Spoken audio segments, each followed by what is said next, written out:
Bueno, arrancamos. Primero voy a presentar la pantalla.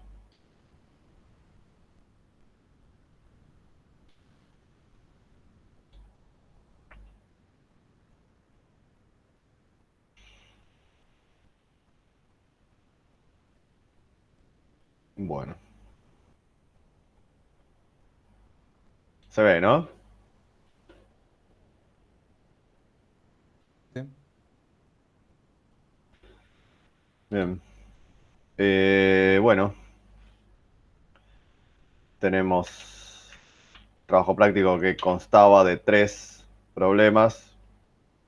El primero, que era de un bastante simple, un toroide, había que obtener lo que sería el coeficiente de autoinducción o la inductancia, o como lo quieren llamar, el L, digamos, la L, la inductancia. Y bueno, decía que tenía n cantidad de vueltas, no había valores numéricos acá, solo había que dejar expresado en, en letras el valor final. Entonces, ese era el primer punto. Bueno, el segundo punto ya un punto teórico, explicar la diferencia entre el vector campo magnético y el vector de inducción magnética y cuál es la inconsistencia que encontró Maxwell en la ley de Ampère. Yo los trabajos prácticos que vi, en el primer punto no encontré mayores dificultades. La mayoría, el 90 y pico por ciento lo resolvió sin problemas. El punto 2 ya no hubo tantos aciertos, aunque más o menos lo sacaron. Y el punto 3 de los que vi, ninguno contestó lo que yo pretendía, digamos, que se conteste. Pero bueno, ahora lo vamos a ver. El primer punto, entonces, tenemos que tener en cuenta que la ventaja que tiene un toroide es que todo, digamos, el campo magnético o el campo de inducción magnética se concentra dentro del núcleo y nada, digamos, va a parar al aire, digamos. Recuerden que como perdón, las líneas de campo son cerradas, se cierra dentro del núcleo circular, digamos, ¿sí? Del toroide. Entonces, ahí está, fíjense, ponemos esta línea punteada, que sería lo que sería, por ejemplo, una línea de campo magnético. Fíjense que está cerrada dentro del núcleo, entonces está siempre con el mismo mu, digamos, si fuera un bobinado común, eh, tipo sorte, no sé cómo decirlo. Eso, digamos, hace que la línea se cierre a través del aire, digamos, ¿no? Entonces, no concentra todo dentro de lo que sería el núcleo del bobinado. Entonces, eso tiene esta ventaja. Para hallar, por ejemplo, para hallar lo que sería el factor de autoinducción o la inductancia, o lo que quieran llamarlo, primero debemos hallar el campo de inducción magnética. Ahí tenemos la ley de Ampère. ¿Sí? Tenemos una corriente que circula en una n cantidad de espiras. La ley de Ampère me dice que, bueno, esta es la fórmula de la ley de Ampère que ya conocen. Y, digamos, el del diferencial de L lo armamos en coordenadas cilíndricas, como siempre, casi siempre. Ponemos, esto no lo hizo casi nadie, este fue, digamos, uno de los puntos que ahora, digamos, no les va a afectar, pero si les damos un ejercicio un poquito más complicado, van a tener que armar, digamos, el diferencial, un ejercicio en el que tengan que armar el diferencial de L o el diferencial de superficie o el diferencial de volumen, y le van a tener que poner un versor asociado para poder resolver este producto escalar, ¿sí? Sería Entonces, así, ¿no? En este caso, porque va girando. claro, entonces ahora lo que, digamos, ahí tenemos, o sea, si armamos el versor diferencial L, en este caso, claro, es un versor que apunta en dirección phi. ¿Por qué? Porque en cualquier lugar de este radio, de este círculo, digamos, que yo lo ponga, tiene que apuntar siempre en dirección de phi, que es el versor coordenadas cilíndricas, digamos, ¿no? Entonces, el diferencial de L, que es este pedacito de la circunferencia, el arco es un pequeño arco, entonces el arco es el radio, la medida del radio, por la medida del ángulo, que el ángulo que es diferencial phi, es un ángulo que mide diferencial phi, por phi versor, como decías. Entonces, ese sería el diferencial de L. Esto lo hizo muy poca gente. Acá entonces reemplazamos diferencial L por lo que armamos acá y obtenemos, bueno, vamos resolviendo la ecuación de Ampère y obtenemos el vector de inducción magnética.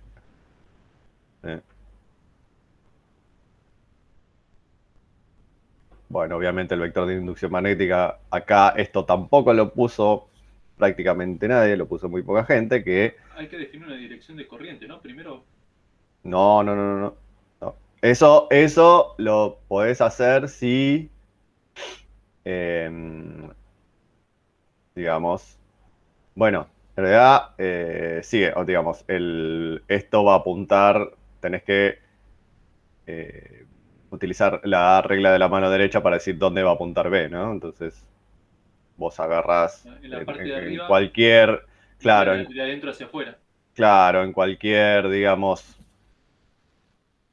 hilo del bobinado y en cualquier posición agarrás y lo envolvés con tus dedos de la mano derecha y el pulgar te va a indicar la dirección de la corriente y obviamente los dedos te van a indicar la dirección del campo de inducción o del campo magnético, según lo que estés calculando.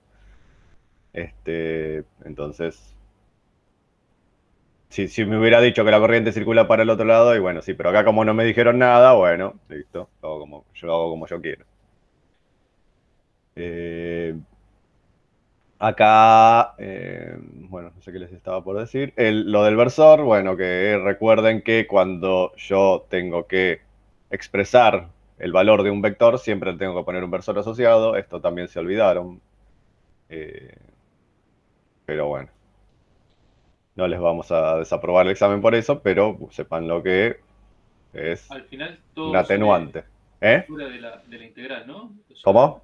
lo único que se integra es phi alrededor de sí mismo y queda 2 pi por... Claro, el 2pi. Si acá hubiera alguna otra variable o alguna otra cosa que dependiera de phi, y bueno, tenés que integrarla también. ¿Sí? Pero como lo único que depende de phi es el diferencial phi, bueno, solamente diferencial phi. Eh, Quiero bueno, comentar algo, no sé si a otro le pasó. O sea, al final encontré la forma de resolverlo así directamente eh, por la ley de Ampère. Pero al principio quise hacerlo como si fuera de forma individual, calculando la inductancia de cada espira mm, y no tenía forma, o sea, porque la inductancia, perdón, el flujo magnético, quería calcularlo para todo punto y no veía forma de hacerlo. No sé si es un problema la con ley el de computador. Biot-Savart quisiste usar o no sé Sí, sí, qué, y no pudiste. para un punto genérico dentro de la espira cuadrada. Y no. Sí, o sea, Con una sola espira, quedaba en integral fe y me detuve cuando vi que no. con una sola espira se puede. Ahora con n espiras, la verdad que no, nunca lo intenté hacer. Pero con una sola espira, digamos, es un ejercicio bastante clásico. ¿Sí? Ok, debería Eh, practicar eso. sí, probá con una espira y después, bueno. O sea, probás con una espira y en el centro. Este te Ah, bueno, sirve, trata de eso. claro, esto te Ahí sirve, simplifica mucho. O en los claro, puntos esto te solos, porque en un sirve punto para, claro, genérico, porque los puntos son equidistantes, digamos, por así decirlo. encima No después es, habría que integrarlo en todos los puntos genéricos. exacto, es un lío. Esto te sirve para cualquier valor de R. ¿Sí? Eso es lo bueno. O sea, cualquier valor de R, vamos a decir, entre A y B, ¿no? A y B. Entre A y B.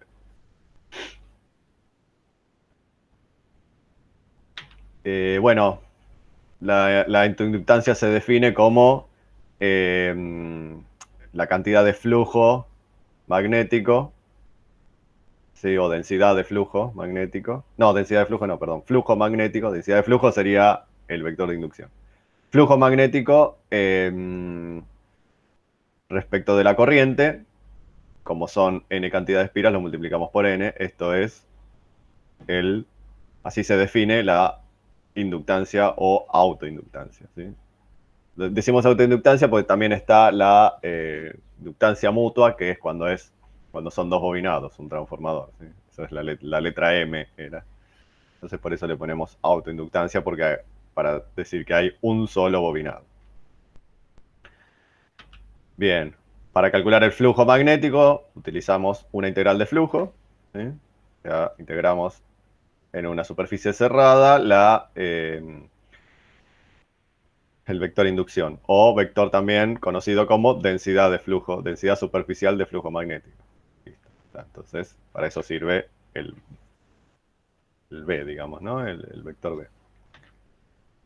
Bueno, la superficie a la cual vamos a integrar es por donde circula el campo magnético o el campo de inducción magnética, que sería la superficie transversal o la sección transversal, mejor dicho, del toroide. Así que es un cuadrado. Y el diferencial de superficie de esa sección va a ser un diferencial que tiene diferencial R, estamos en coordenadas cilíndricas, recuerden, y diferencial Z. Si estuviéramos en cartesiana, no sé, podríamos poner dx perdón, de y de z, pero no, estamos en cilíndrica. Bien, el diferencial de superficie entonces lo tomamos como diferencial Z por diferencial de R versor phi, ¿sí? Recuerden que siempre una superficie tiene, o el vector superficie se representa como el módulo de la superficie con el versor apuntando a una dirección normal a la superficie. Así que ahí está. Vamos a hacer la integral y tenemos el vector de inducción magnética que ya calculamos, tenía phi versor, el vector diferencial de superficie, también phi versor. Esto da, recuerden, el mismo versor para el mismo versor, producto escalar da 1, exactamente. Entonces, y los límites de integración tenemos. Hay algunos, vi que pusieron mal los límites de integración, entonces les quedó cualquier cosa. Pero los límites de integración. Yo puse entre 0 y h, por ejemplo. Creo Está bien, no hay problema. Entre 0 y h está perfecto. Pero algunos pusieron entre 0 y h acá y entre 0 y h acá. Los dos entre 0 y h. Entonces quedó cualquier cosa. 0 y h. Y, denme un segundo.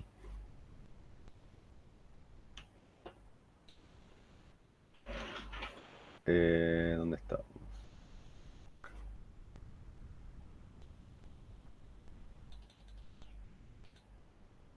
Y me queda esto. Bueno, el límite de integración para el diferencial R entre A y B, ¿no? Obviamente el radio va entre A y B. Y bueno. Es la recta, ¿no? De logaritmos entre. Claro, es logaritmo de B. B menos A. Que es el de arriba, claro. Menos el logaritmo de A. Y por propiedad del logaritmo, obtenemos logaritmo de B sobre A. Este sería el resultado del flujo magnético. Para obtener la inductancia, L es N por el flujo sobre I. Bueno, dividimos por I y multiplicamos por N. I se va con I, N se multiplica con N y me queda finalmente N cuadrado. Bueno, mu R, mu 0. Algunos pusieron mu R solo. No, es mu R, mu 0. O mu, como acá, mu. ¿Sí? Pero mu R solo no, mu R solo no me dice nada. Hay que multiplicar por mu 0, que es la permeabilidad total magnética del núcleo, ¿sí? 2pi, bueno, h logaritmo. Esta sería la respuesta del ejercicio. Pero como les digo, la mayoría lo hizo bien esto. A pesar de no poner, qué sé yo, versor o alguna cosa que se hayan olvidado. La mayoría lo hizo bien. Bueno, esto es donde acá empezaron a haber algunos problemas. La parte teórica medio como que algunos tambalearon. Esta preguntaba la diferencia entre el vector campo magnético y el vector de inducción magnética, ¿sí? Que, bueno, sí. Lo que diferencia es que uno es en un medio y otro es directamente la intensidad de, o sea, el producto que genera una corriente sobre un campo que produciría una fuerza en el caso de, lo comparé con Lorentz, ¿no? En el Ujú. caso de que tengas un medio y una partícula que se esté moviendo. Mira, básicamente, digamos, como decías vos, representa la magnitud, dirección y sentido de un campo de fuerzas magnéticas generados naturalmente, porque puede ser por un imán natural, o a través de una corriente eléctrica sin importar el medio en que se encuentra, sin importar el medio, ¿sí? Circula una corriente, genera un campo magnético, esté en el vacío, esté, no sé, en la atmósfera de Marte o esté adentro de un imán o adentro del CERN, no sé, en cualquier lado.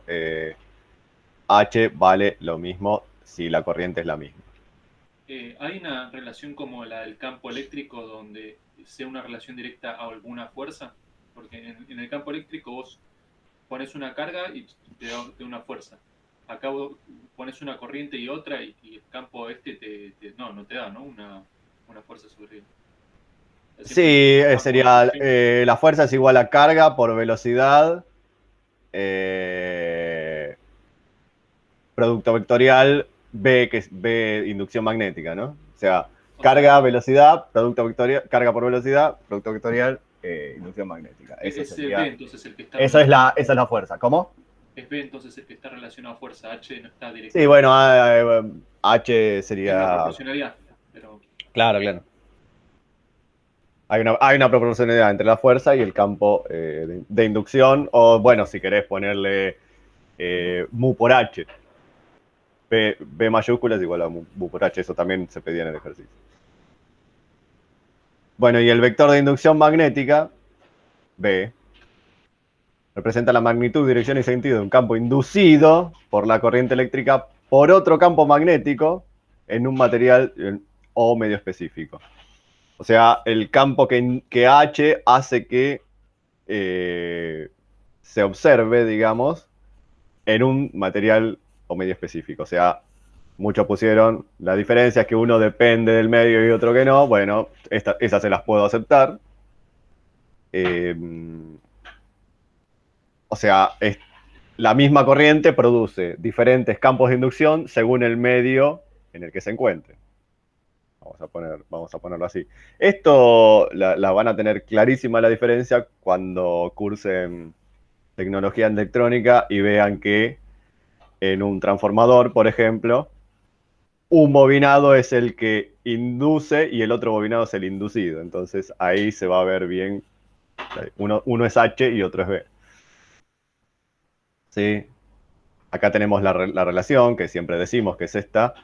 B es mu por H. El tema es que en algunos casos, por ejemplo, justamente cuando vean tecnología electrónica, fíjense, para nosotros, nosotros por ejemplo, vamos a utilizar el musero, ¿sí?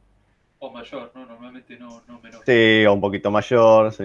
Entonces, nosotros nos vamos a mover en las curvas roja y azul, en donde es una relación lineal, tal como está acá. Pero para materiales ferromagnéticos, que es lo que yo le digo de tecnología electrónica, que tenemos, por ejemplo, en un transformador, un bobinado, que es el por el cual circula la corriente que provoca el campo magnético.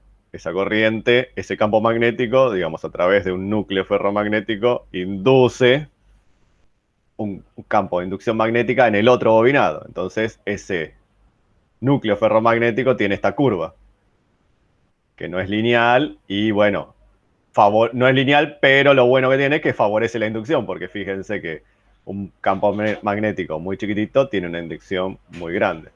Y esto lo que hace es que provoca, digamos, una mejor respuesta en el otro bobinado. Empieza de forma lineal, ¿no? O sea, hay un punto donde Sí, en los muy chiquititos, los campos muy chiquititos va a ser lineal. Ahora lo vamos a ver. Fíjense. Eh, Bueno, se suele utilizar inducción magnética para identificar el magnetismo generado exclusivamente por conducción de corriente eléctrica, lo cual a mí no me gusta mucho eso, pero bueno, eso lo encontré en algún lado y bueno. Cuando el propio material aporta su propia estructura, esto sería lo que sería la ayuda a producir campo magnético. Los materiales ferromagnéticos. Utilizamos el campo magnético H. Bueno, entonces, lo que estábamos diciendo recién, para nosotros, esa variación, el mu, esta relación es siempre lineal. Pero, fíjense acá, que tenemos cuando los campos magnéticos o se hacen muy grandes o se trata de materiales ferromagnéticos.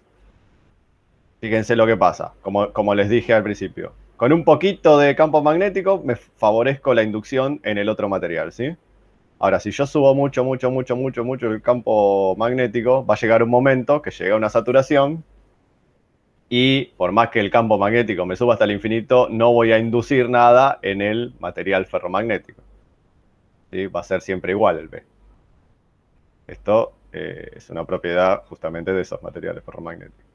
Y fíjense lo que pasa cuando vuelvo para atrás. Vuelvo para atrás, no vuelvo por la misma curva a la que subí. O sea, acá le faltarían unas flechitas a esta curva.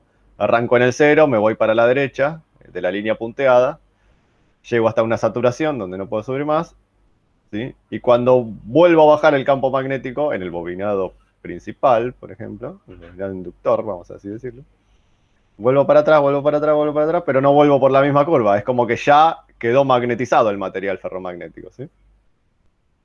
Sería el núcleo del transformador, vamos a decirlo, ¿no? Quedó magnetizado y cuando quito el campo magnético, o sea, deja de circular corriente por el bobinado, retentividad se llama esto. O sea, queda magnetizado el material, ¿sí? O sea, quito la corriente eléctrica y el material queda magnetizado. Esto pasa, por ejemplo, cuando, no sé si alguna vez alguno eh, agarró un destornillador y lo puso contra el imán de un parlante y después va a agarra un tornillo y el tornillo se queda pegado al destornillador, ¿sí? Porque quedó magnetizado la punta del destornillador. Bueno, esto es lo que pasa, queda magnetizado por esto. O sea, el campo magnético de un imán, perdón, de un imán de un parlante es un campo magnético bastante grande. Entonces pasó esto que está acá. Quizás no llegó a la saturación, pero cuando sacamos, cuando el destornillador lo alejamos del campo del imán del parlante, quedó magnetizado, quedó acá. O sea, el campo es cero, porque ya estoy lejos, pero el destornillador quedó magnetizado.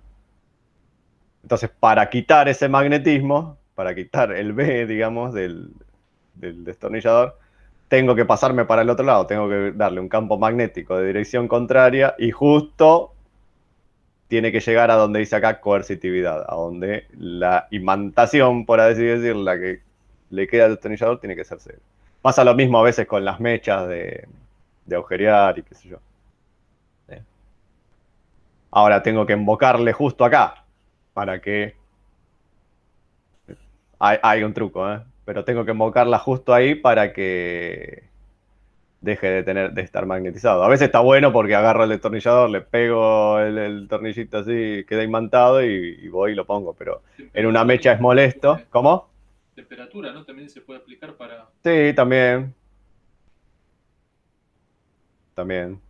Eh, bueno, y si me paso para el otro lado, fíjense, vuelvo a pasar lo mismo. Satura. Y llega un momento que por más que le dé un montón de campo magnético en fuerza contraria, digamos, no voy a aumentar la inducción en el material. Y cuando vuelvo para el otro lado pasa lo mismo. La histéresis va para el otro lado. Y cuando vuelvo a quitar el campo magnético, otra vez queda imantado para el otro lado y le tengo que dar un poquito de campo magnético, de la dirección positiva, vamos a decirle, para que se desimante. Y el ciclo ya queda así. El línea punteada es el inicial. Después, una vez que ya apliqué campo magnético, soné, no puedo volver al cero, ¿sí? Queda este ciclo de histéresis Queda siempre así. Eh, para decimantar, un truco para decimantar es agarrar una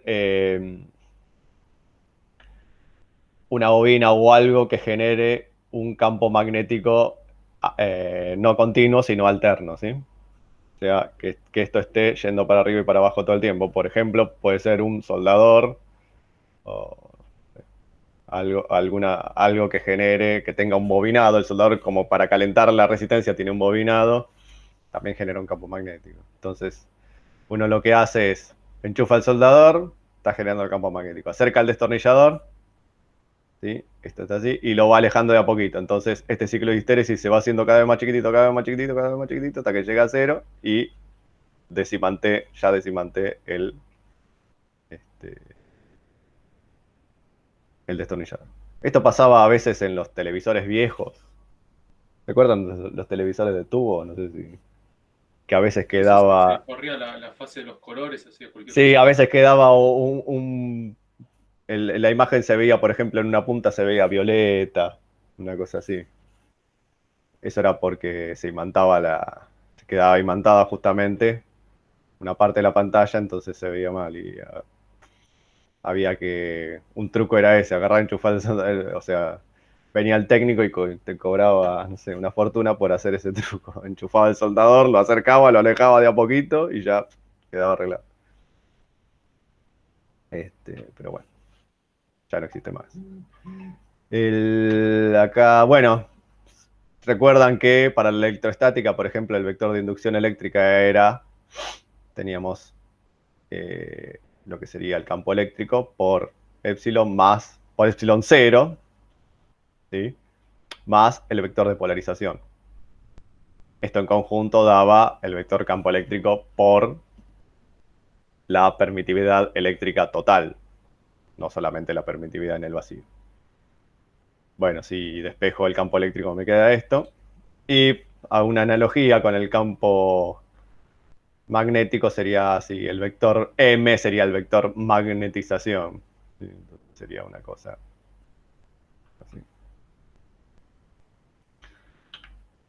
Bueno, sí que no sé si me parece que no lo hizo nadie bien, que era el de cuál es la inconsistencia que encontró Ampère. Muchos dijeron la inconsistencia que encontró es la corriente de desplazamiento. Claro, faltaba en la densidad de corriente, ¿no? Solamente estaba la de Ohm, o sea, Claro, pero Maxwell era un físico teórico. Ese es el problema. Entonces, lo que encontró Maxwell fue una inconsistencia matemática en una de las ecuaciones.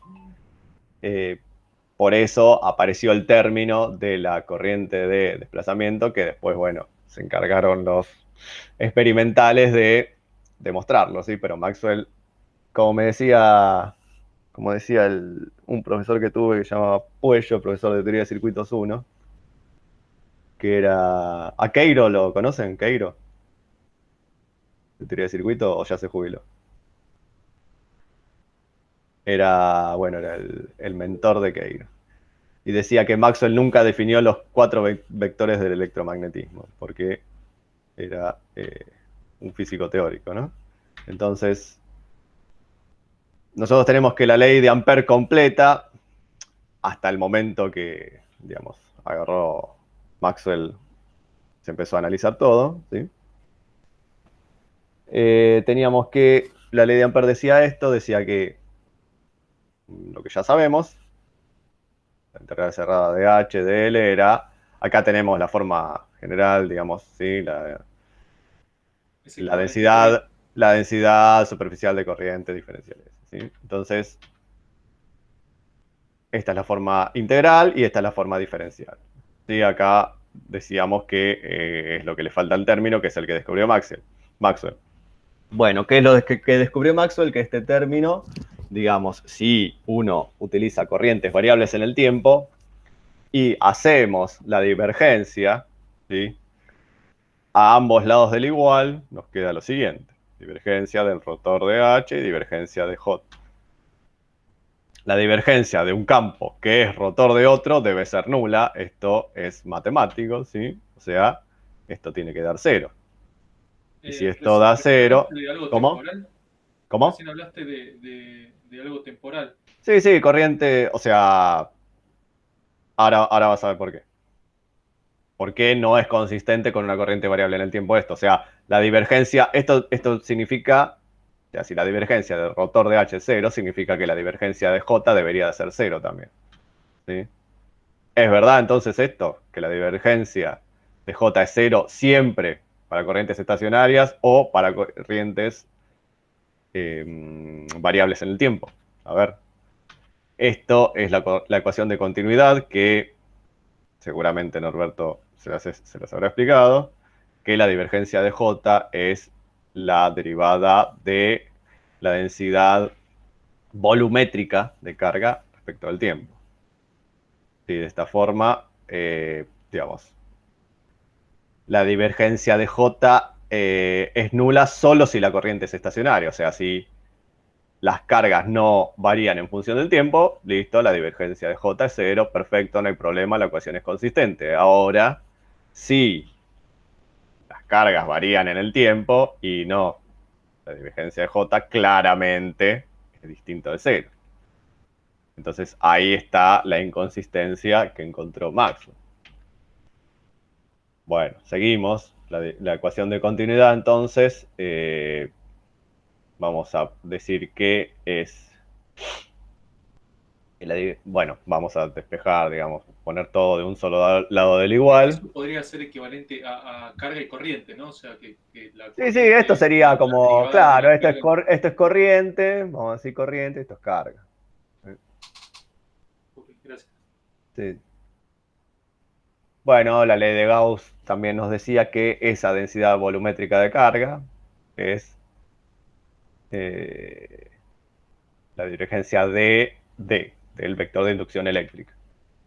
Vamos a utilizar también entonces, no, Poisson no, Gauss. Esto es Gauss. Utilizando Gauss.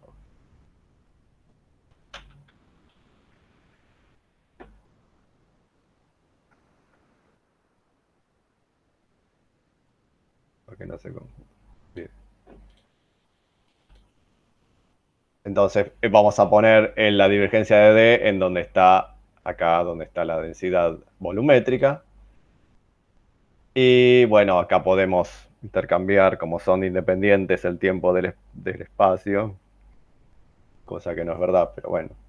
O sea, la coordenada t es independiente del resto de las coordenadas. Ahora sí, así está bien dicho. Entonces podemos intercambiar. Vamos a poner que vamos a sacar la divergencia fuera de la derivada y dejamos que la derivada de d respecto de t. Esto ya les suena un poco conocido, me parece, ¿no? Entonces, Sí, se lo puede separar como epsilon y E. claro, ahora, bueno, hago factor común la divergencia. Y tengo la divergencia de J más, y acá ya, bueno, esto es algo más familiar para ustedes, que es si obtenemos una divergencia nula, ¿sí? Acá ahora sí, la divergencia de todo esto es cero para cualquier tipo de corriente, tanto estacionaria como variable en el tiempo. ¿Sí? Entonces, la J total sería, vamos a decir que la J total es J, una J más la derivada de respecto de t, y a la J esta que quedó ahí sin nombre, ahora la vamos a llamar J de conducción. La J de conducción es sigma por E, implica movimiento de cargas, y la J de desplazamiento, que va a ser lo que está acá, la derivada de D respecto de T, ¿sí? Implica variación de campo eléctrico en el tiempo. ¿Sí? Entonces, finalmente, a ver si está acá. Entonces, finalmente ahora existe, sí, una coherencia en donde agregamos el término corriente de desplazamiento o derivada de respecto de t, en donde ¿sí? Si hacemos divergencia de ambos lados, la divergencia del rotor vale cero y la otra divergencia también es igual a cero.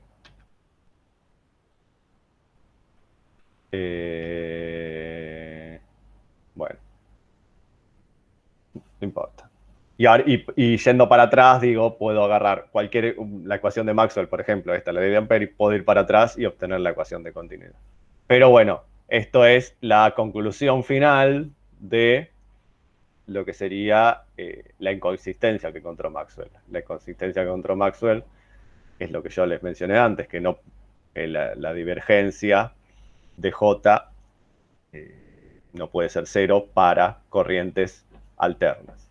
Entonces, por eso, haciendo todo un despeje matemático, aparece este término que es la conclusión final, que es la corriente de desplazamiento que después los ingenieros o los físicos experimentales se encargaron de demostrar que realmente existe. Bien, el problema número 2, o un problema de electrostática, ¿sí? Dos planos infinitos horizontales paralelos al plano XZ, ¿sí? Se encuentran conectados a tierra, ahí lo tenemos.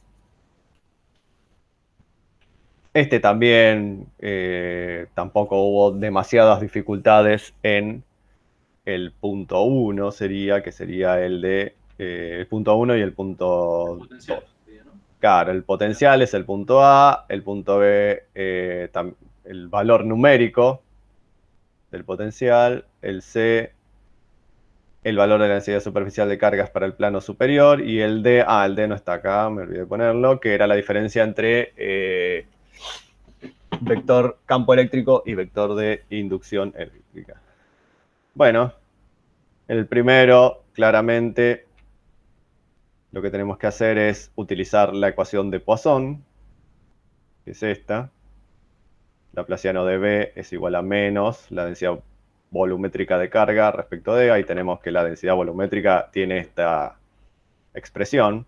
A veces es constante, a veces tiene una expresión, a veces, en este caso es lineal, a veces es cuadrática, depende la distribución que haya dentro del dieléctrico, ¿sí? Acá están los valores de las constantes. No aparece ahí A y B, nos dan los valores. ¿Cómo? Que está determinada, o sea, es una función que A y B tienen Sí, valores. estos se lo vamos a dar nosotros siempre. Sí. Bueno, salvo que le digamos que tienen que hallar el valor de la distribución, pero si no, se lo vamos a dar. Perdón.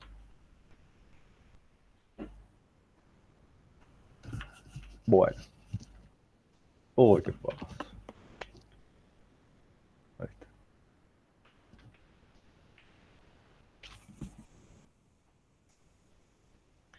Bueno, como decimos que los planos paralelos al eje ZX son infinitos para la dirección Z y para la dirección X, digamos que solo va a haber variación, no hay efecto de bordes, por así decirlo. ¿Sí? Recuerden, los bordes se redondea un poco el campo, pero como los planos son infinitos, no hay efecto de bordes, por lo tanto, el potencial solo va a variar en dirección Y.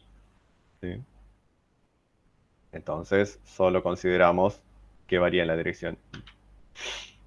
Reemplazamos, bueno, si quieren se puede hacer ahora o si quieren se puede hacer al final, esto no hay problema, ¿sí? Que reemplazar la expresión de lo que sería la densidad volumétrica de carga por la expresión indicada en la...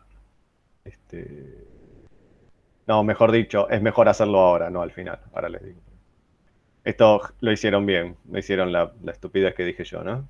De reemplazarlo al final, porque se puede reemplazar al final si no dependería de la coordenada, pero como depende de la coordenada y después tengo que integrar y tengo que ponerlo al principio. Entonces me queda esto. ¿Sí? Me queda que el laplaciano de B es igual a esto. Sí. Pónganlo al principio siempre por las dudas. No hagan lo que dije. Pónganlo al principio. O sea, no lo pongan al final, pónganlo al principio. Lo repito otra vez por las dudas. Me queda esto. Y ahora sí, utilizamos obviamente coordenadas cartesianas. Entonces, para coordenadas cartesianas, el laplaciano es simplemente la derivada segunda respecto de cada una de las coordenadas. Y como solo varía en la coordenada y, utilizo solamente la derivada segunda respecto de y. de la densidad de todo lo que sería este marullo de cosas, que es densidad volumétrica sobre epsilon. Bien, ahí tengo derivada de la derivada para poder integrar. Integro la primera vez, o sea, debemos integrar dos veces. Algunos integraron mal la primera, otros integraron mal la segunda y otros integraron mal las dos veces. Y otros hicieron todo bien, ¿no? Entonces integramos la primera vez. ¿Sí? Me queda esto. Acá, bueno, obviamente, diferencial y. Acá tengo y diferencial y. Por eso les decía que hay que reemplazar al principio. Ahí sería i cuadrado sobre 2, ¿no? Claro, y después en el Donde otro. no hay nada se pondría la i y hay que sumar una constante. Y hay que sumar una constante de integración, exactamente. Algunos se olvidaron de una de las constantes, pusieron una sola, porque integraron las dos, digamos, las dos integrales la hicieron al mismo tiempo, entonces pusieron una sola constante. Igual, Pero bueno, tenés dos condiciones de frontera. No sé si siempre deberían coincidir, ¿no? a veces no, a veces una condición es cero y la otra es, no sé, está a un potencial diferente, potencial B sub cero, qué sé yo, o 100 volts, no sé. O una está a 100 volts y la otra está a 500 volts, eso depende. O en algunos casos no hay carga en el medio, entonces uso la ecuación de Laplace.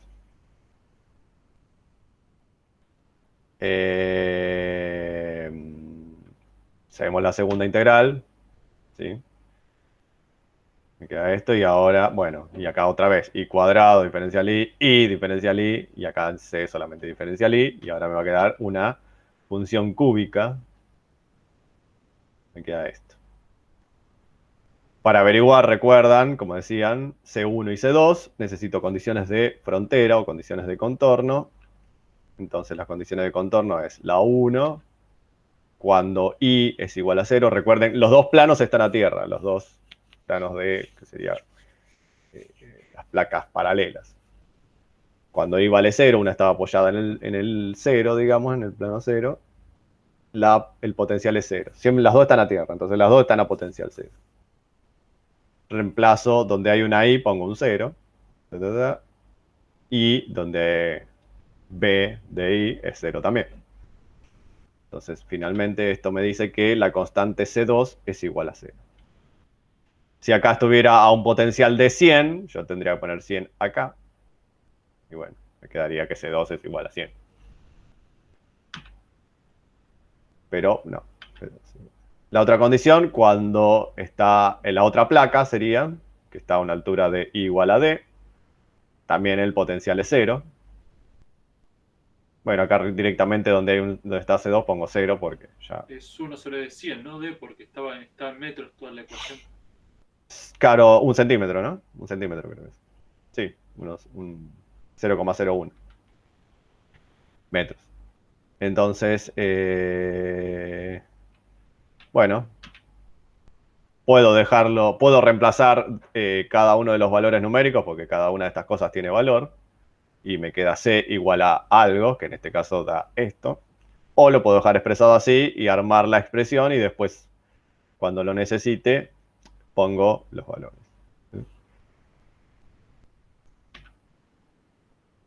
Bueno, la expresión final es la siguiente. Acá, como les digo, puedo reemplazar cada una de las constantes por su valor y me va a quedar todo con numeritos. Eso lo hacen a su gusto. Ahí está. Bueno, lo tengo que hacer sí o sí, eso que les digo, para hallar el valor del potencial en I igual a D sobre 2. Si D es igual a 0,01, perdón, D sobre 2 es 0,005 metros, o sea, 5 milímetros. Reemplazamos los valores de D e I en la expresión de potencial de I, de A y de B también, ¿no? De A, de B y de épsilon, todo. Perdón, Y una pregunta. de Rho cero, sí. ¿Por qué D quedó al cuadrado y si estaba al cubo? D estaba el cubo, No, D. pero era I al cubo y cuando Ajá. lo reemplazamos quedó al cuadrado. ¿Por qué? ¿Seguro que D estaba el cubo? ¿A dónde? D Ah, al porque se cubo. simplificó después con la otra D. Sí, sí, sí. No, claro, pero acá no, pero acá lo que pasó es que tenías D al cuadrado perdón, I al cubo tenés, Claro. Sí, se y al convirtió cubo. I en Claro, D, se ¿no? pasó el C más 1 por D de otro lado y se pasó I en el D, Pues se ¿verdad? reemplazó. O sea, No, D. esto es consecuencia de reemplazar I No, no, ya sé, por digo D. que se bajó el orden porque después se pasó Ah, está viendo bien, el está bien. C Sí, sí, sí. del segundo. No me había dado cuenta. Perdón. Ok, bien.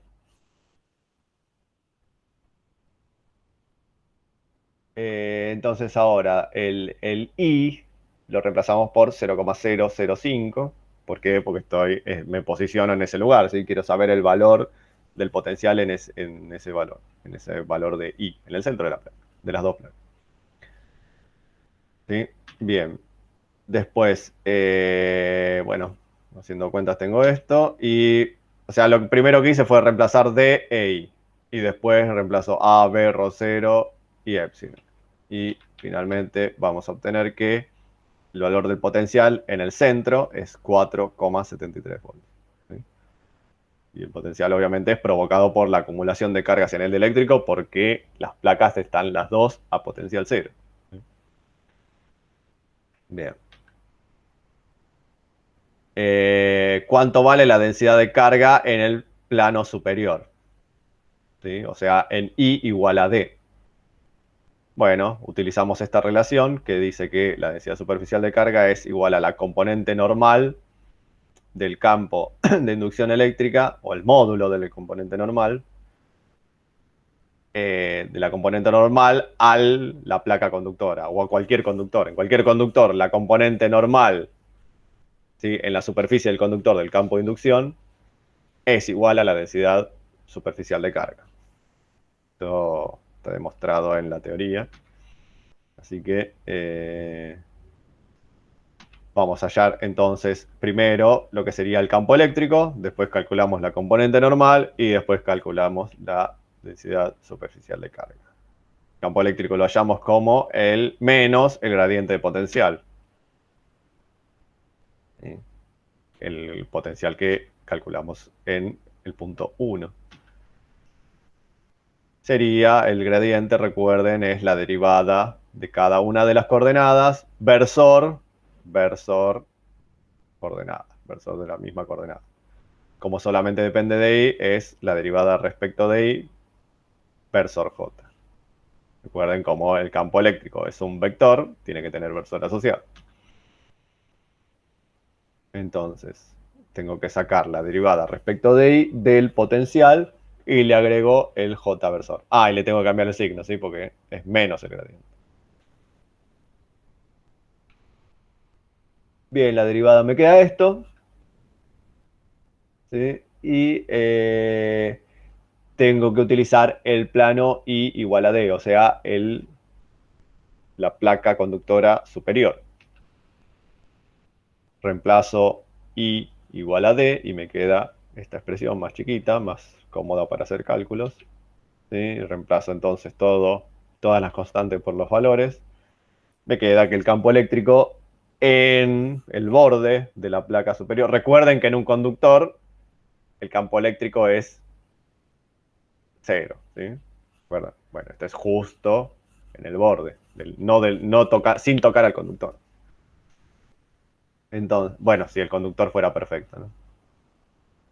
Como la única componente de campo es normal, porque acá, ¿qué me dice? Fíjense, J versor que me indica que el campo es normal a la superficie. La superficie está horizontal, ¿sí? Está paralela al eje X y al eje Z.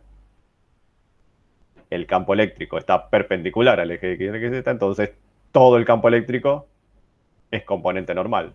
No hay componente tangencial y componente normal, solo componente normal. Bueno, ni me molesto en hacer nada porque ya es componente normal, lo único que hago es multiplicarlo por epsilon para obtener la densidad superficial de carga.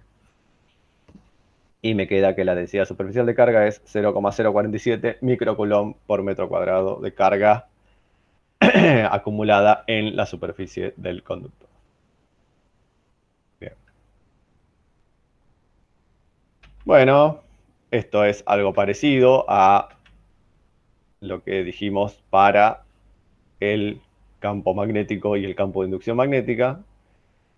El E representa la magnitud, dirección y sentido de un campo de fuerzas eléctricas generado a través de la acumulación de cargas eléctricas sin importar el medio en el cual se encuentra. Y D es justamente el campo que induce ese campo eléctrico, ¿sí?, en un material o medio específico. La relación entre ambos vectores es esto, y acá, al igual que en el campo magnético, tenemos que una parte es lineal, ¿sí?, de esta relación, pero cuando el campo magnético es muy alto, y dependiendo también del medio, ¿sí?, hay una saturación del medio, el medio se satura de recibir campo eléctrico y no aumenta su inducción. ¿Sí? Pero esto es para campos magnéticos extremadamente altos. Bien.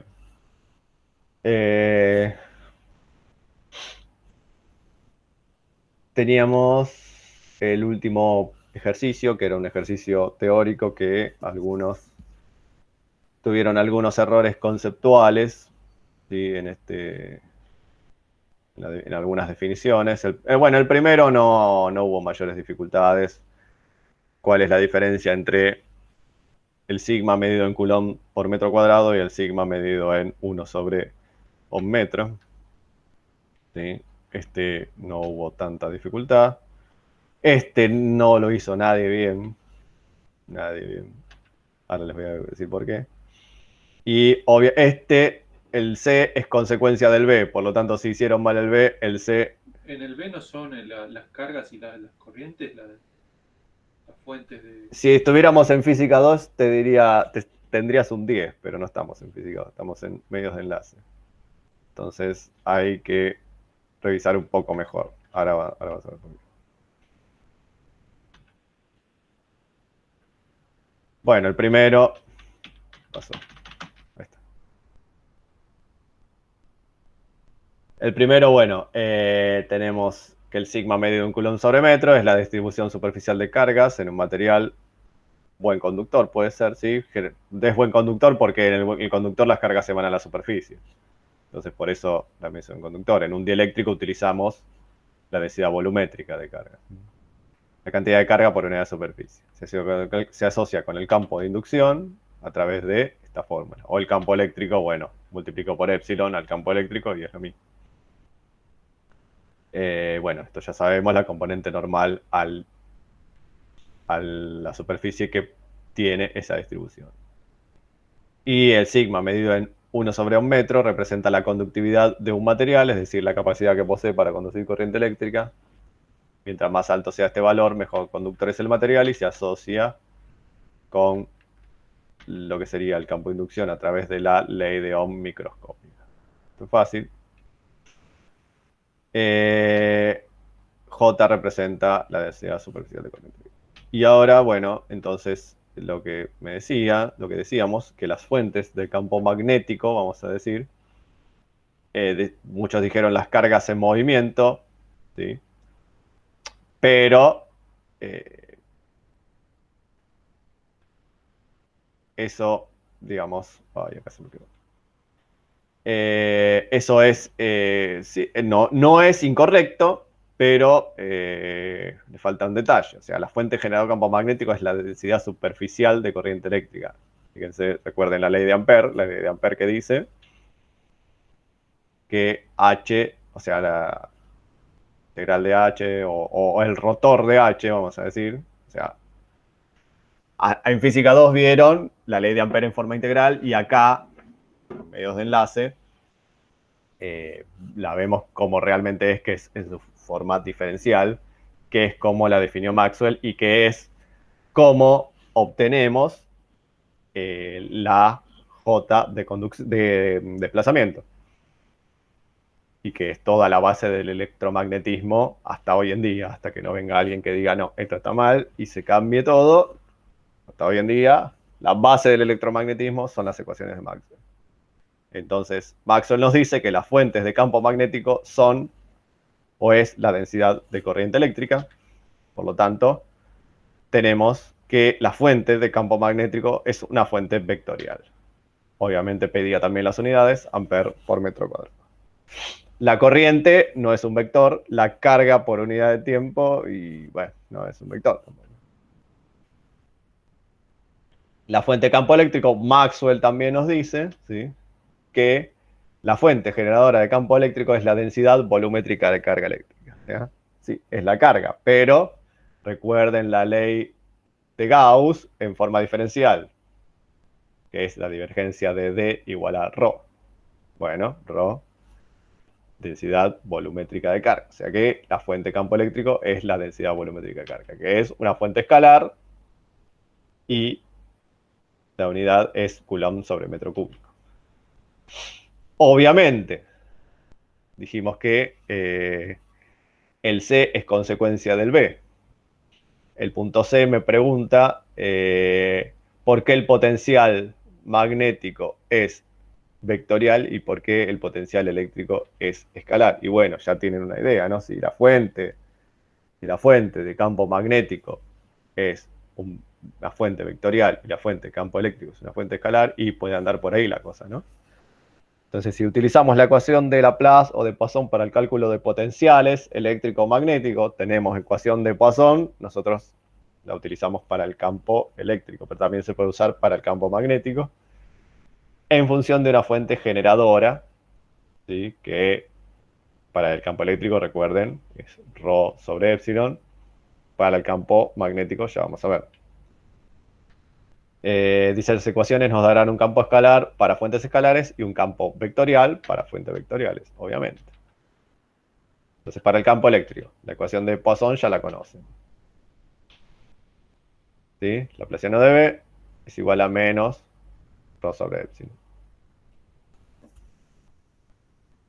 B es potencial escalar, y si yo quisiera, al igual que como la ley de Gauss o la ley de Ampère tienen forma diferencial o integral, la ecuación de Poisson también tiene forma diferencial, que es la que conocemos, pero podemos utilizar la forma integral, que es esta, ¿sí?, una integral triple de volumen, porque ¿qué es? Una densidad volumétrica de carga. Entonces tengo que hacer una integral de volumen, ¿sí?, para obtener el potencial. ¿Sí?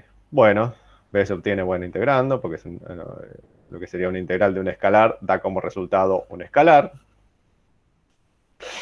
El campo eléctrico es menos el gradiente de B, ahí dice el gradiente de B, pero bueno. Y para el campo magnético, puedo utilizar entonces la ecuación de Poisson para el campo magnético, que sería el laplaciano. Recuerden que el laplaciano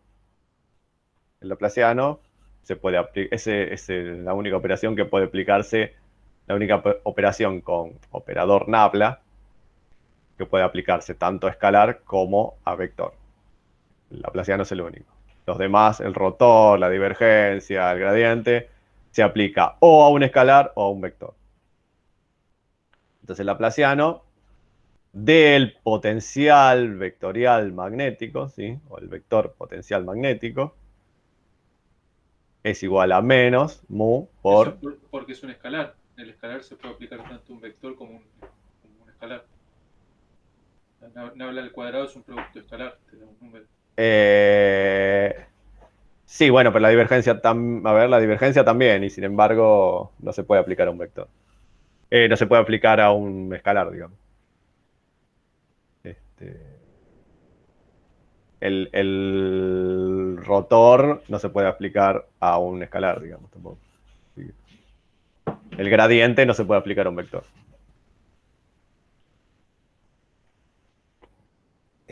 Bueno, fíjense. Potencial magnético, fuente de campo magnético. El otro era, vamos para atrás, potencial eléctrico, fuente de campo eléctrico. ¿Sí? Por eso decimos que las fuentes del campo eléctrico es la densidad volumétrica y la fuente del campo magnético es la densidad superficial de corriente. ¿Sí?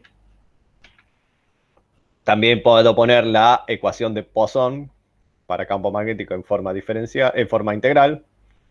Es parecida a la anterior, nada más que con el J. ¿Sí? Y bueno, A se obtiene integrando J dentro del volumen. Y como es la integral de un vector, el potencial también es vectorial. ¿Sí? Y acá está lo que algunos pusieron, bueno, ahora vamos a verlo, pero que decían que el rotor, digamos, si la divergencia, porque la ley de Gauss del magnetismo dice que la divergencia de B es igual a cero, y que si la divergencia de un vector es igual a cero, ese vector es resultado del rotor de otro vector. Bueno, ese otro vector que no conocemos es el potencial vectorial magnético, lo llamamos A. Eso es lo que muchos pusieron, está bien, es una justificación matemática, pero no me pusieron la justificación física, que es esta que está acá, la ecuación de Poisson. Claro, eso iba a preguntar, porque yo puse la última parte de las dos. Claro, exactamente. Yo dije, bueno, O sea, como se hizo un diferencial, tiene que ser un escalar, y como se hizo un rotor, tiene que ser un vector. Y así lo definí más o menos. está bien, esa es la justificación matemática, está bien, es válido, pero yo hubiera querido que pongan la justificación física, que es justamente la justificación física es ¿por qué? Porque tiene fuentes escalares o fuentes vectoriales. Claro, ok. Luego, bueno, está bien. Esto también tiene sus problemas, o sea, justificarlo matemáticamente tiene sus problemas porque eh, lo que sucede es que la divergencia de A, ¿sí? Puede tomar cualquier valor y la divergencia de A debería poder tomar un único valor, debería tener que ser un único valor, ¿sí? Bueno, esto está en el capítulo creo que de ecuaciones de Maxwell, mejor explicado, pero justamente lo que se suele hacer es decir, bueno, tenemos el calibrador de Coulomb, y o sea, ¿para qué se usa el vector potencial magnético? Algunos dicen que no sirve para nada y otros dicen que es muy útil. Bueno, los que dicen que es muy útil, por ejemplo, son la gente que trabaja con cálculos de antenas. Entonces, como la antena tiene una forma, suelen tener formas medias extrañas, las antenas de transmisión, para calcular el campo magnético a una cierta distancia, ¿sí? Lo que suelen hacer es utilizar el potencial vectorial magnético, entonces con el potencial vectorial magnético pueden calcular el campo magnético en cualquier lugar sin tener que andar haciendo Biot-Savart, ¿sí? Entonces se les simplifica mucho los cálculos. Otros dicen que no sirve para nada, pero bueno. Hacer el gradiente, ¿no? de ese potencial. Claro, lo que está acá, el rotor de A es igual a B, y listo. O sea, y A se puede calcular de esta forma. Así que por eso está bien. No es fácil, ¿no? Hacer una integral triple, esto no es una pavada. Es como yo les digo de hacer ecuación de Poisson en 3 dimensiones o 2 dimensiones. Es más o menos lo mismo. Pero bueno, si uno ya tiene la agilidad matemática, lo puede hacer tranquilamente. Acá, bueno, calculan A, después calculan el rotor de A y listo, ya tienen B en cualquier lado. Lo que pasa es esto justamente, que se tiene que definir la divergencia de A, porque la divergencia de A puede tomar cualquier valor, entonces lo que se hace es para casos de corrientes estacionarias, ¿sí? O caso estático, corriente continua, vamos a decirlo, decimos que la divergencia es igual a cero, esto lo definimos. Bueno, está mejor explicado en el capítulo de Maxwell, pero lo definimos así justamente para corrientes estacionarias. Lo defino yo. Digamos, digo, no, vale cero porque es así. Y tenemos para caso dinámico, corriente alterna, ¿sí? El calibrador de Lorentz, que me dice que la divergencia de A, divergencia acá, falta la divergencia. La divergencia de A es menos mu epsilon por la derivada de esto, respecto a esto, que esto sería el potencial magnético escalar. O sea que también para casos dinámicos aparece un potencial escalar magnético. Bueno, esto es... Hay que profundizar mucho más, no lo vamos a hacer porque si no vamos a estar todo el día. Pero bueno, esto, la respuesta terminaría acá, digamos, ¿no? Esto se los digo como para que sepan cómo, si algún día ha tocado por ahí en algún final que dice, le dan A es igual a tanto, calcule el campo magnético o el vector de inducción magnética. ¿Sí? Entonces era como un potencial magnético. Claro, o sea, el ejercicio les dice, bueno, el vector A es igual a un valor, una expresión. Con esa expresión calcule el valor de B. Hay que hacer el rotor de A, pero claro, hay que tener en cuenta esto también, que la divergencia de A, o dependiendo si estoy en corriente continua, la divergencia de A es igual a 0, y dependiendo si estoy en corriente alterna, la divergencia de A vale esto.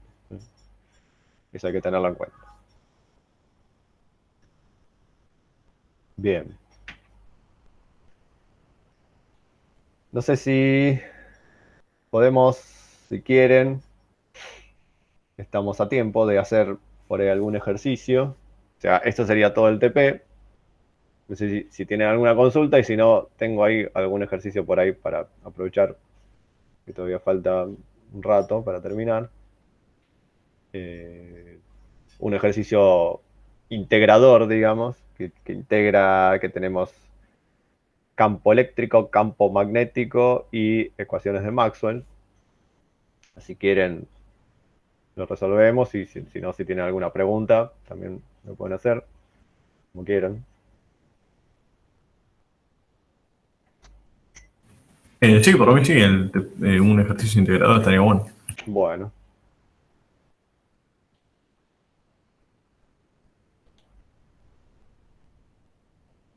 Sí, por mi parte también. En el chat pusieron A ver, una pregunta. a ver. Ya.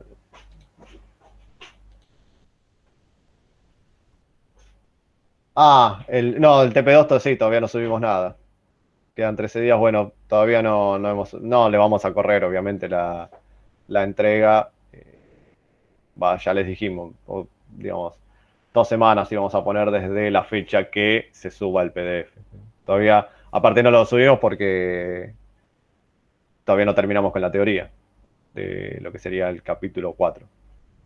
Terminamos con la teoría del capítulo 4, que es la semana que viene, y luego subimos, ¿sí?, lo que sería el PDF, y a partir de ahí 2 semanas para la entrega.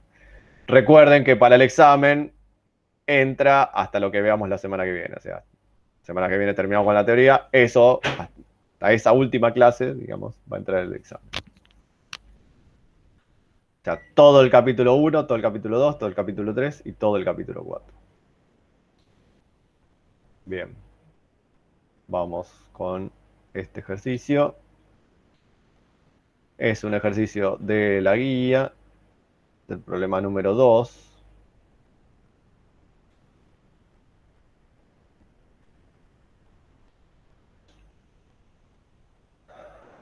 Dos placas circulares de radio A están enfrentadas formando un capacitor, bueno.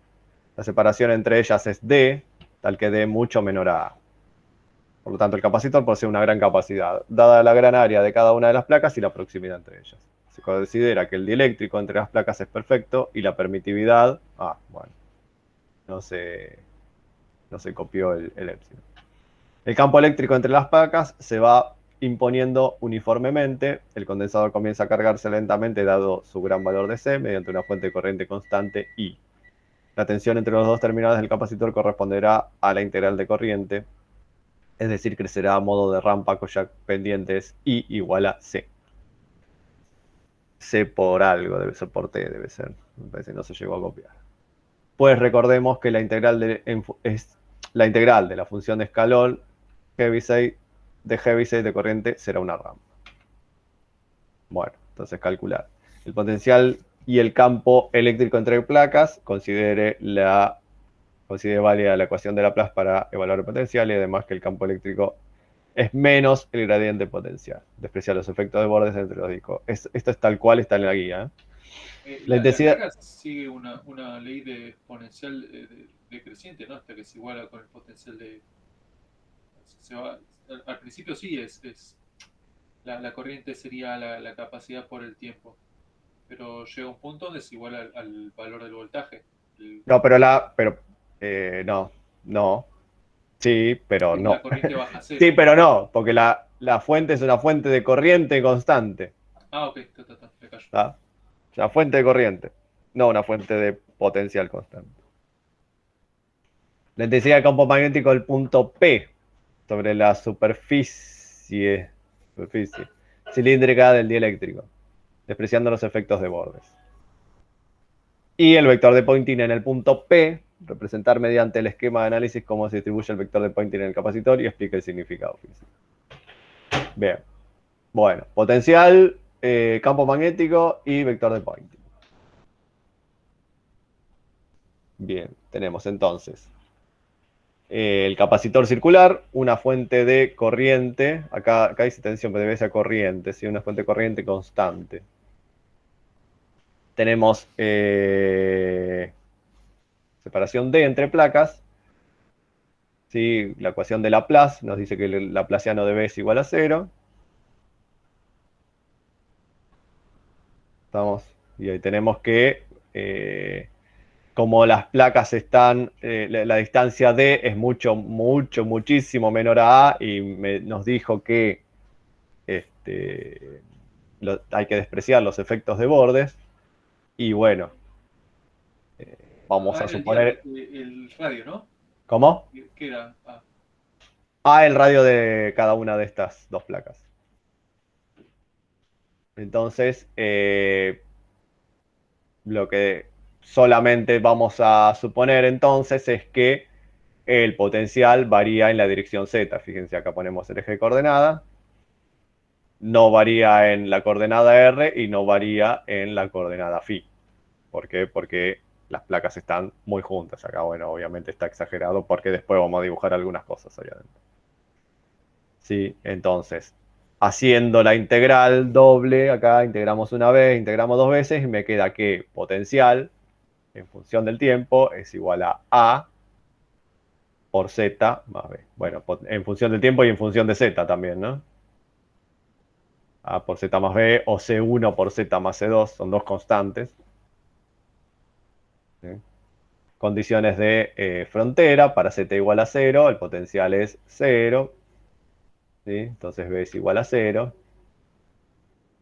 Y para Z igual a D, potencial es, como decía ahí el enunciado, I sobre C por T. ¿Sí? Entonces, ahí despejo, B era igual a 0, entonces despejo A, y me queda que A es igual a I sobre C por D por T. Bueno, entonces, con estos dos valores, armo de vuelta la ecuación del potencial. ¿Sí? En función de T y en función de Z. Acá faltaría una Z acá, ¿no? En función de T. Esa expresión de I sobre C por T es la que estaba en el enunciado que no se Esa estaba en llevó. el enunciado. El enunciado decía que I era igual a... B... I era igual a C por T, decía, no me acuerdo qué decía el enunciado. Creo que era I igual a algo. Igual a C por Sí, T, faltaba la T acá. Sí. Sí, Ok. está bien. Entonces, por eso.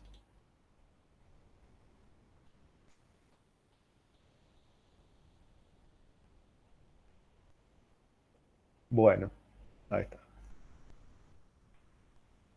O a C sobre T, no me acuerdo. Hay que fijarse en el enunciado, porque yo agarré, copié, pegué el enunciado y quedó así curioso. Bueno, entonces, también según el enunciado y según todo, según la física, el campo eléctrico es menos el gradiente del potencial. Entonces le saco sería la expresión de gradiente en coordenadas cilíndricas. Como solo varía en la coordenada Z, utilizo el último término. Y me queda menos K versor, diferencial de B respecto de Z. Derivando esto respecto de Z y me queda solamente, digamos, elimino la Z, ¿no? Y K versor. Esto sería la expresión del potencial eléctrico. Sería el punto A, ¿no? El punto A pedía el potencial eléctrico. Ahí lo tenemos. El punto B, bueno, ahí está, fíjense, menos K versor, o sea, apunta hacia menos Z, ¿no? Paralelo al eje Z. Y ahí tenemos, esto sería dentro del capacitor.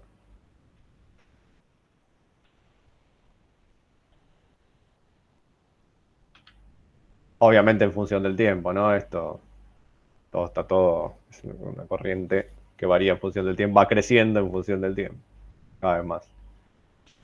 Tenemos, bueno, para hallar el campo magnético podemos utilizar la expresión de la densidad superficial de corriente de desplazamiento, ¿sí? La J de desplazamiento, ¿sí?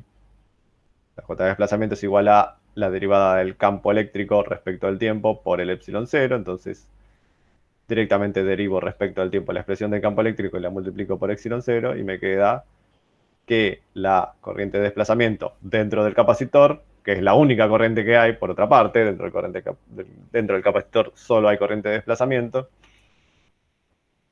porque recuerden que el enunciado decía que era un dieléctrico perfecto. Por lo tanto, si el dieléctrico es perfecto, no hay pérdidas y no hay corriente de conducción. Y ahí tenemos la J de conducción y la ley de Ampère la utilizamos con la J de desplazamiento, que es la única J que hay. ¿Sí? Esa sería la curva de Ampère porque me decía que lo quería calcular en la superficie del dieléctrico. ¿Sí? Entonces, JD, diferencial de superficie. Bueno, el diferencial de superficie, recuerden que tendría que ser el diferencial de la sección del cilindro. ¿Sí? El diferencial de superficie que está acá sería la sección del cilindro. Bueno, multiplico Esto es directamente. válido porque la distancia es mucho menor al radio, ¿no? Entonces. Sí, esto es válido porque la distancia es mucho menor al radio, infinitos exactamente. aproximadamente. Sí. Bueno, entonces directamente la integral me da la superficie del cilindro, ¿no? ¿Sí? Pi por radio al cuadrado. Esto está todo hecho así muy rápido para simplificar las cosas. Sí, acá lo que habría que hacer es hallar el diferencial de superficie, ¿sí?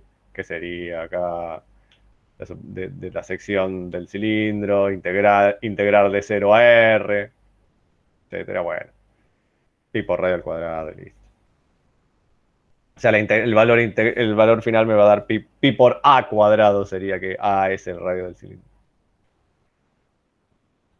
Bueno, después la curva de Ampère sería la superficie del cilindro, ¿sí? 2πr pi versor, que sería justamente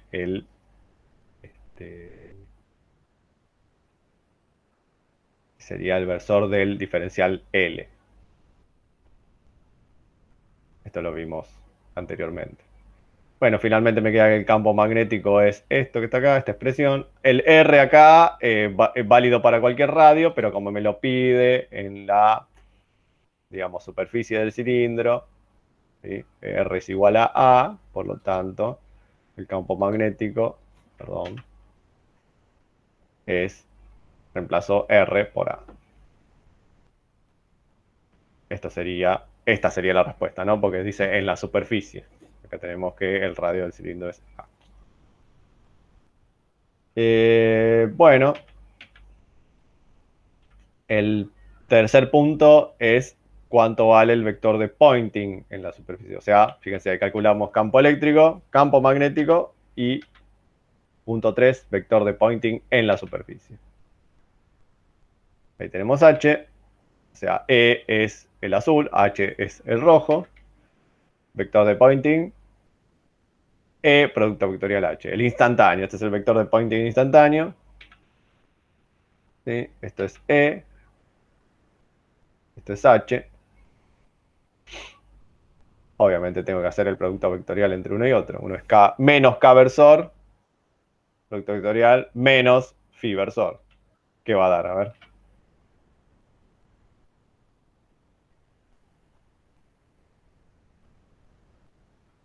Z. A ver. No, Z no porque Perdón, Z es K, Z sería K versor, ¿no? R, perdón. Debería. Claro. ¿Cómo? Positivo o negativo, ahora me fijo. Negativo o positivo. Dijimos K por phi, ¿no? Negativo. Bien. A epsilon 0 y cuadrado sobre 2C d cuadrado por T. ¿Sí? Negativo. ¿Podría usar el promedio, el vector de Poynting medio acá? Porque esto es variable en el tiempo, ¿no? ¿Podría usarlo?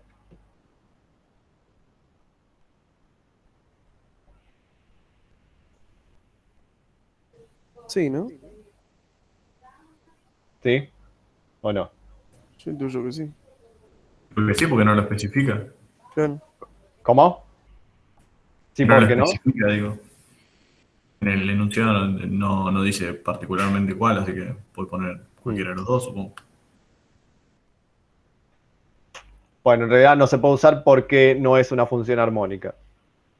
O sea, el vector de Poynting medio está solamente, digamos, pensado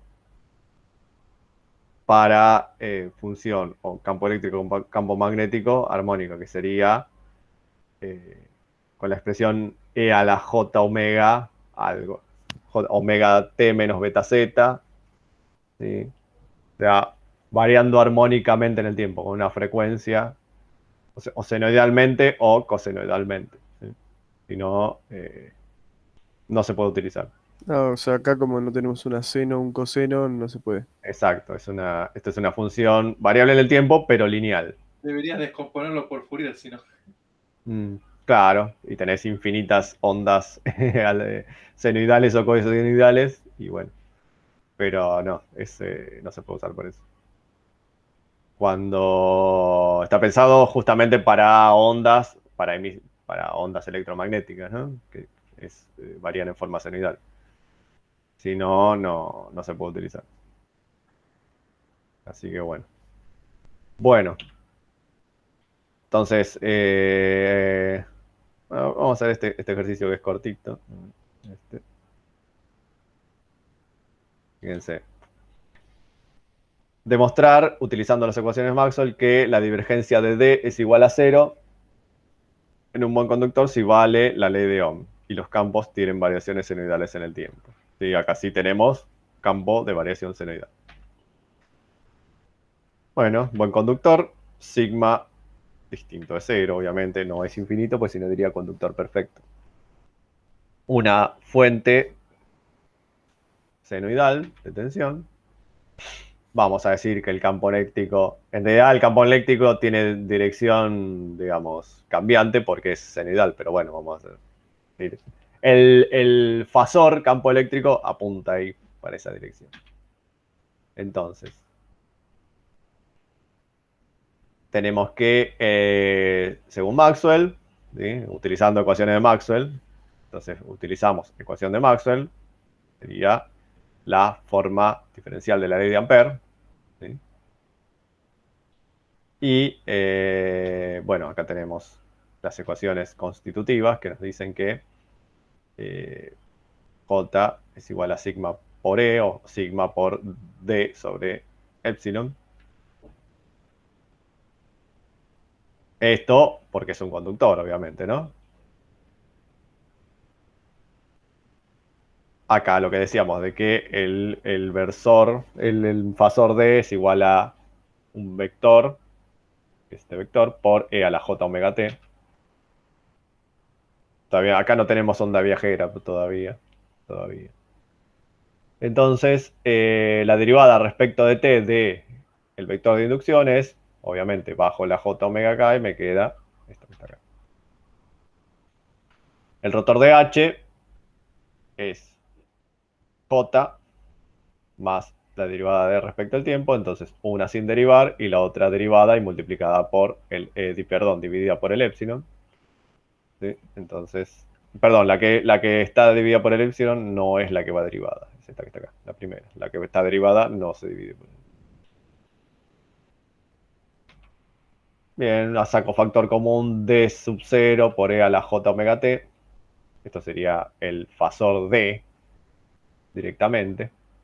Y este valor que está acá, sigma sobre epsilon más j omega. Sí, vamos a hacer entonces ahora la divergencia en ambos lados del igual. Y la divergencia, esto sí, propiedad matemática, que la divergencia de un rotor es igual a 0. Por lo tanto, la divergencia, acá lo que hago es saco afuera esto, que sería constante, ¿sí? Omega es constante, sigma constante, epsilon, todo esto es constante, lo saco fuera de la derivada, me queda que 0 es igual a la derivada de d por esto, que es constante, y como es constante, obviamente lo puedo pasar dividiendo al otro lado del igual, y me queda entonces demostrado que la divergencia de d es igual a 0, ¿sí? En un buen conductor. ¿Sí?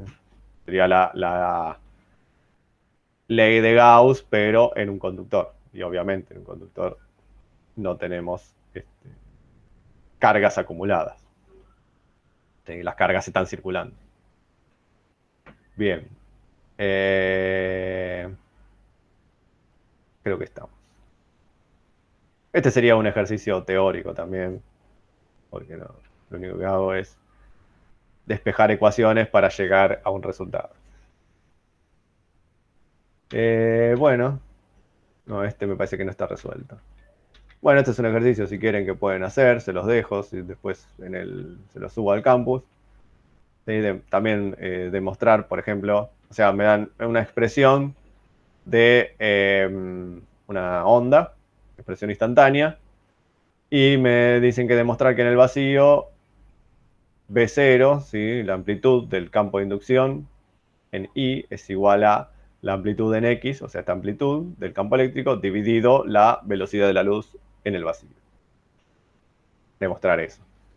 Después, escribir la expresión del campo de inducción y graficar en eje de coordenadas ambos campos. O sea, tenemos que el campo eléctrico acá lo tengo, ¿sí? Un campo senoidal, y tengo que graficar el campo.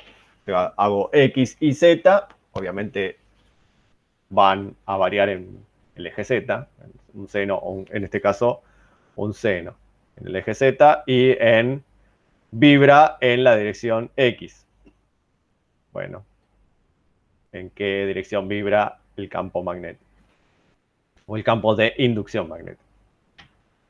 Tenemos otro, a ver, también ejercicio que no está resuelto. Una onda armónica plana, linealmente polarizada, se propaga en el vacío, tiene una amplitud de campo eléctrico igual a 3 volts. Frecuencia 1 MHz, determinar la ecuación de onda en el campo eléctrico si este vibra en dirección J y se desplaza en K. La ecuación de onda del campo magnético, graficar ambos en el eje de coordenadas. Bueno, aquí están las respuestas. Estos, si quieren, bueno, se los dejo como para que practiquen. No están en la guía estos ejercicios, pero con los ejercicios de la guía les alcanza y les sobra, les digo, ¿eh? Como para prepararse. Así que, bueno, intervalo no, intervalo hasta la semana que viene. Bueno, la semana que viene entonces ya, como les dije, terminamos con lo que sería el primer cuatrimestre, con los temas que se van a tomar en el examen. Así que bueno, por hoy, nada más. Buen fin de semana. Nos vemos la semana que viene. Bueno, buenísimo. Nos Genial. vemos. Buen fin de- Buen fin de- Buen fin de. Buen fin de.